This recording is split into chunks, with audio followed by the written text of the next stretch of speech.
সুবহানা রাব্বিয়াল আযীম ছোট্ট একটা শব্দ শুনতে লাগে, সুবহানা রাব্বিয়াল আলা পড়তে হয়তো 1 সেকেন্ড 2 সেকেন্ড লাগে, কিন্তু সেটার গভীরতা আমি যদি রহমতের চশমা দিয়ে একবার দেখতে পারতাম, হয়তো এই সুবহানাল্লাহ জিকিরের সামনে সারা পৃথিবীটা অনেক ছোট মনে হয়ে যেত। সুবহানাল্লাহ।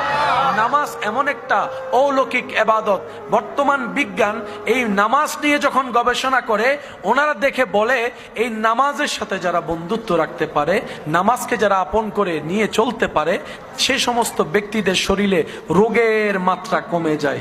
সুবহানাল্লাহ। তাদের ব্রেনের শক্তি বেড়ে যায়। সুবহানাল্লাহ। তাদের হার্ট ভালো থাকে, তাদের শরীরের জয়েন্টগুলো ভালো থাকে যাদের সাথে নামাজের সম্পর্ক থাকে।